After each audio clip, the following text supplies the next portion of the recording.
One recurring theme on this channel is that the only people trying to do any de-escalation is the West. Is Russia targeting Western facilities directly?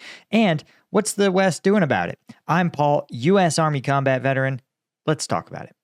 So, now, I want to point this out. There's two stories that dropped within just a few days of each other. The first is a fire breaking out at a Slovak factory that produces artillery shells for Ukraine.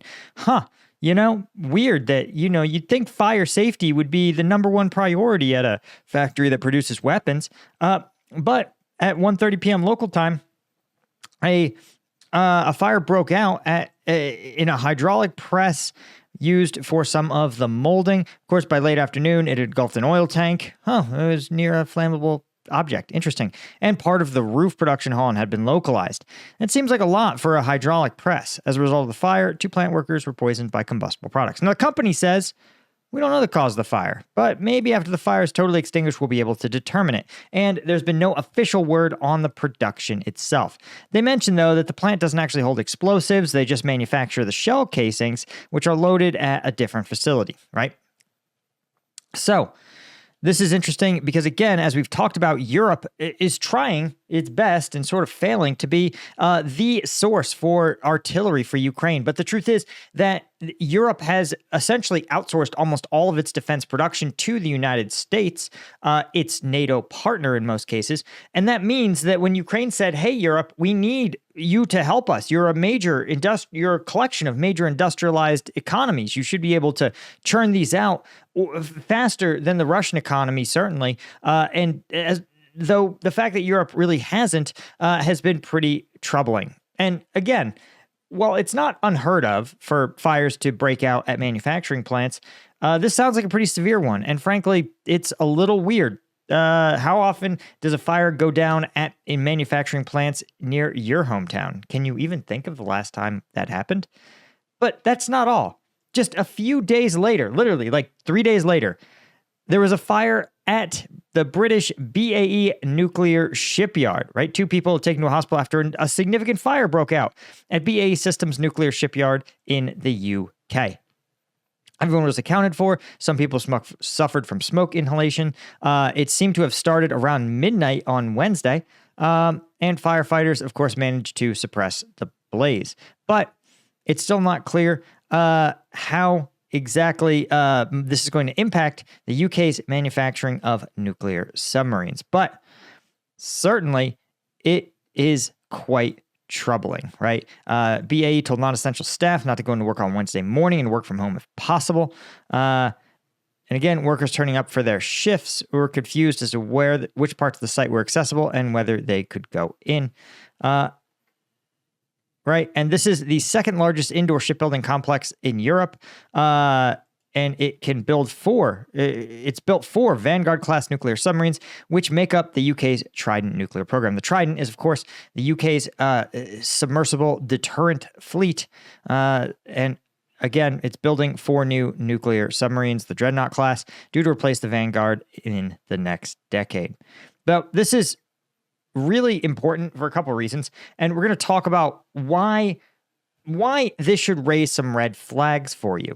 But before we do that, of course, I want to mention that if you're looking to support the channel and get access to uncensored combat footage from the front lines, you want to check out combatvetnews.com. Over the last week or so, we do twice a week, we drop uncensored combat videos, the kind YouTube doesn't let me show you. We've been looking at the Ukrainian Foreign Legion, their documentary they released on Operation Shovel, which contains just almost entirely GoPro footage of basically every second of the operation, as well as interviews. It's really cool. It's been a really fun watch, pretty intense watch. Fun's probably not the word for it. But if you want to support the channel and get access to dozens and dozens of videos like that, you want to join on combatvetnews.com. And of course, there's all sorts of benefits for other tiers. So check it out. Links in the description. Okay. So this, I think, is important. Is that these 2 fires are almost, I'm going to say, 50% or more likely to be part of a Russian sabotage campaign in Europe. Why? Because literally intelligence agencies told us. This is from this is from literally just a few days ago, October 20th. And it's pointing out that a whole slew of different law enforcement and intelligence agencies in Europe are acknowledging that Russia is engaging in a systematic sabotage campaign. They point out that an individual calling themselves Ivanov, who in fact was part of an NGO, an organized crime corruption reporting project, Ivanov was pretending to be a low-level thug, essentially. And this, what do I want? Like undercover, effectively, was chatting online to an anonymous Russian recruiter who promised $10,000 worth of crypto for a range of acts, including spying on military bases, setting fire to vehicles, and even murder, right? Crimes include break-in and arson at factories, okay? This is from Western officials who suspect Russian-paid operatives are behind the range of crimes. Now, this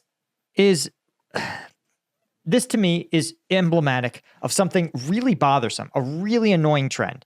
And that is the fact that the West does what ISW calls self-deterrence, right? Imagine if you were a country and you believed that your rival country had nuclear weapons, and you said, well, we can't strike them.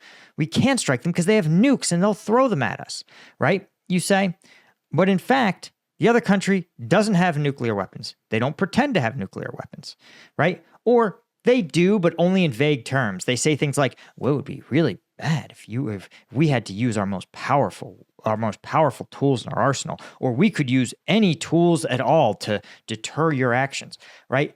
And that would be pretty annoying, right? But it'd be more annoying if that rival country was to actually start to, launch military border incursions, maybe kill your people, right?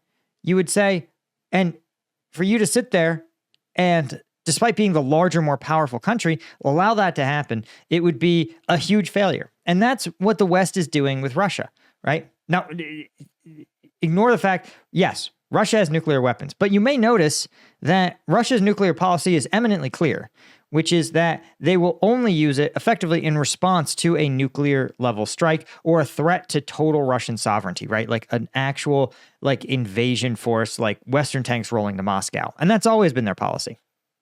So what I think is bothersome is that if the nuclear threat isn't really on the table, because also Russia knows that if they were to throw out the nuclear threat, the U.S. would also throw out nuclear weapons. Like, it goes both ways. And Putin also enjoys being alive, believe it or not. So when we look at these kind of instances, right, there's a lot of other things, the conventional fight in Ukraine, where the West has said, guys, we don't want to escalate this conflict. And they're never specific about what escalation is, but we can figure it out. What does the West mean by escalation? It means more countries becoming involved in the fighting expanding into Western Europe, right? More casualties, more death, more civilians being targeted. But I've got bad news. All of those things have happened. Every single escalation the West was trying to avoid has occurred. But no one in the West, not in Europe, not in the United States, no one is willing to sit there and be like, hey, maybe our policy of de-escalation hasn't helped keep Putin in check. Instead, maybe all it's done is empowered Putin to do anything he wants because he knows we won't respond, right? Here's what I want to point out. Let's say that this fire, let's say that video showed definitively that it was a Russian missile, right? That Russia fired it over the North Sea and it sailed over all these countries and it dropped right onto this nuclear factory, causing the exact same amount of damage, right? If this were the case, and look at it, that's a lot of damage, guys. That's not a small fire. Would that be an act of war? We'd say, yeah, of course. Of course it is. Now let's say it was a Russian tank that somehow swam underwater and popped up in England and drove through the streets and then lined up and fired around and did this to a UK naval shipyard. Act of war? Yes. But somehow, because it is a person that Russia hired to do this, the West goes, well, Putin sees a tough guy. He's just trying to win his war. Think of the guy. Like, what is the UK response to this? Nothing. Same with the Slovaks. Is there an EU response to this?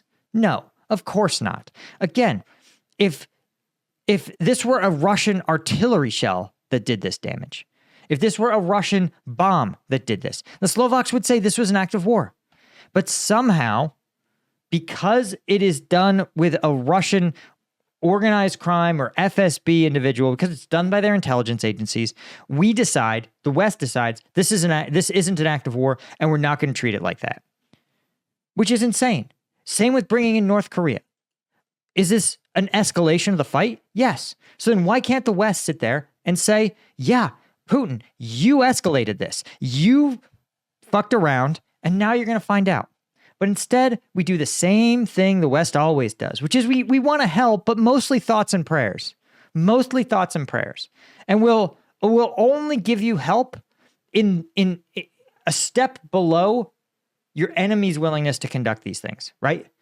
So like Putin, who massed forces on the Ukrainian border in just a few months ago and pushed into Kharkiv, only after Putin did that did Western countries say, yeah, okay, if you need to strike into Russian territory with our weapons to break up these Russian formations, we'll let you do it, right? But that was too late. Why couldn't that policy have existed before Putin massed his forces literally within 1 kilometer of the border? The Ukrainians were like, we're watching the Russians gather tanks and soldiers here to attack us.